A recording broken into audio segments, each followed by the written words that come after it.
You want to know my number one tip for becoming a successful professional artist? I'll give you a hint, it doesn't have anything to do with art.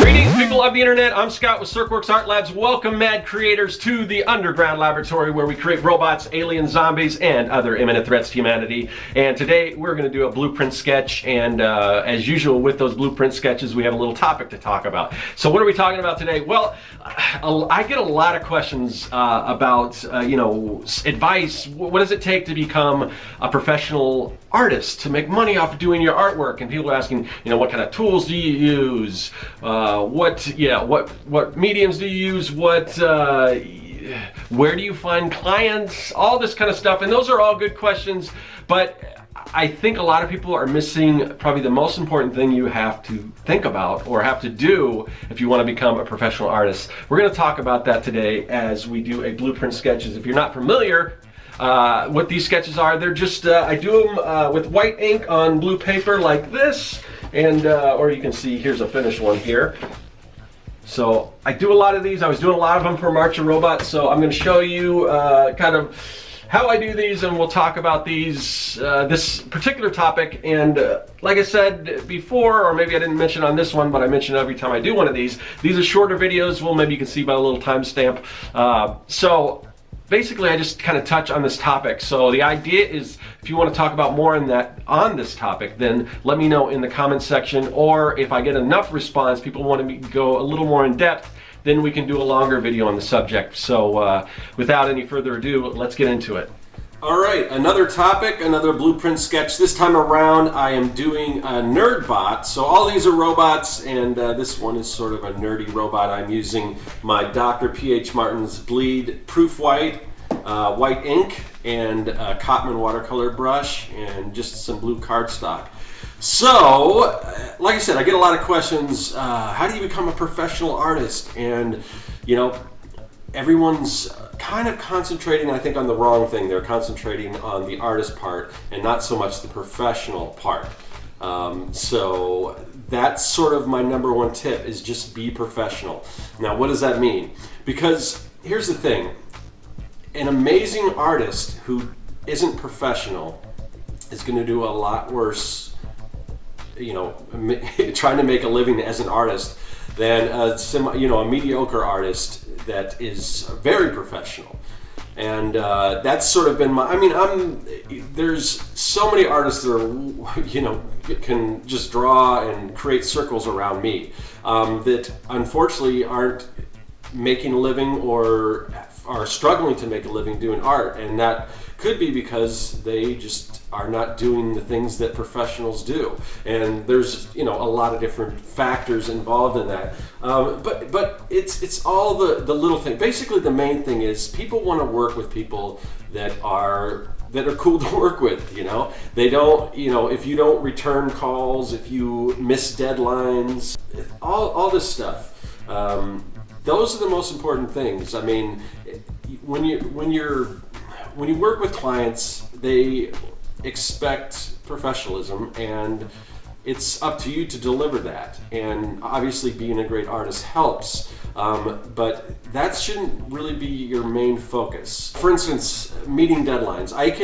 The one thing that I can say, and this comes with practice too. I mean, you have to know what you can deliver and how long it's going to take you. You have to, once you kind of have a good understanding of that, and that's something you've got to get used to. So, kind of track your hours when you're working on projects, get a feel for how long it takes you to do things, because you don't want to overpromise and not be able to deliver. You want to do the opposite, where you underpromise and overdeliver. And by underpromising, you don't want to seem like you're underpromising. You want to say, yeah, we're gonna basically do this project for you. It's gonna be great and everything, and just surprise them with the amount of time. Deliver a little bit early if you can. Deliver a little bit extra, more than they're expecting. So meeting deadlines is very, very important. The other thing that's super important is just to make yourself available to whoever you're doing work for. Answer, get back to people, answer their emails, answer their messages, And that's something I really try to do, especially here on YouTube, as I try to get back to everyone that I can. I mean, and I write back most people. If people send me an email, you know, if it's unsolicited, sometimes it takes me a little while to get back, but I do try to get back to everyone. And when I'm not able to get back to people, it bothers me, because sometimes I'll get like a message pop up and I'll see it on my phone. It's like an alert, and it says, "Hey, can you answer this for me?" or whatever. And I go to my phone and I try to click on the link, and for whatever reason, whatever that platform that they left it on, it's not taking me to it. And then the message just goes away, and I'm like, oh man, that person really needed some help, and I have no idea how to contact them. So if you have ever written me anything and I didn't get back to you, write me again, because sometimes there's things that for whatever reason they just disappear and I can't find those messages. But I do make an effort to really try to get back to everyone I can, and you should be doing that with clients or potential clients or anyone like that.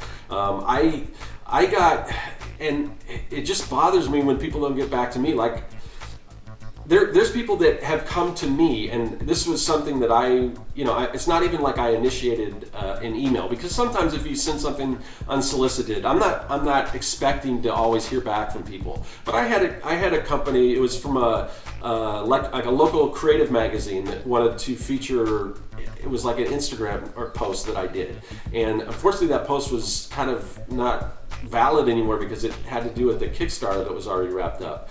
So I emailed them back and I said, well, this really doesn't make sense, but I'm working on this, this art show, and it would be perfect for your audience and everything. And I kind of laid everything out and told them, how this would benefit both the magazine and myself and everything. And never heard back from them. And then I contacted, and again, they contacted me. And it's the same thing with, I had a sponsor that wanted to send me some products to feature on the channel, and so I came up with a great idea how to implement the sponsors and everything, and sent back, and they never got back to me. And again, they contacted me. So that stuff really bothers me. So I don't want to be in that position, on the other end of that position. So I always try to get back to everyone. And again, you just want to be somebody who people like to work with, because they're going to continue to work with you again.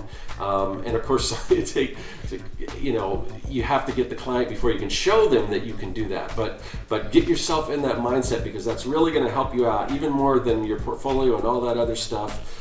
People just want to work with people that are easy to work with, and people who think about them as clients. That when you're taking on a project, think about how this is going to benefit the client. What's best for the client? Not necessarily, oh, this would look great in my portfolio, but it might not work for the client. I mean, you have to think about that. So overall, just don't think, when you think about being a professional artist, it's not, the most important thing isn't necessarily the artist part, it's the professionalism part. And so that's kind of, be professional is my number one tip when it comes to being a professional artist.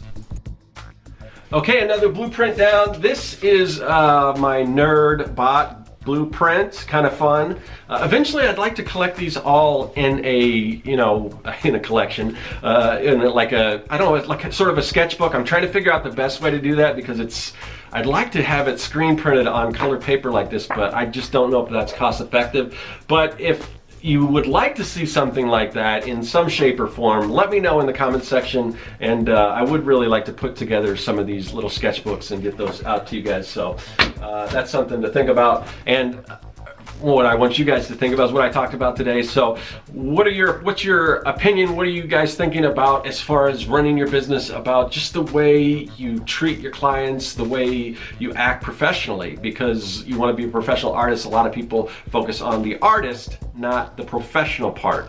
And a lot of people, great artists, maybe not as successful as they could be because they are not implementing some of those things that we talked about. So anyway, just something to think about. And yeah, I gotta get going. I will see you guys later. That is all. Hey everyone, thanks for joining me here in the Art Lab. There's a lot of other great content on the channel, so click that subscribe button and you won't miss a thing. If you're an aspiring evil genius, visit Serkworks.com for all your mad science supply needs. And if you want to contact me, hit me up in the comments section or follow me on social media. I'm looking forward to it. I'll see you then.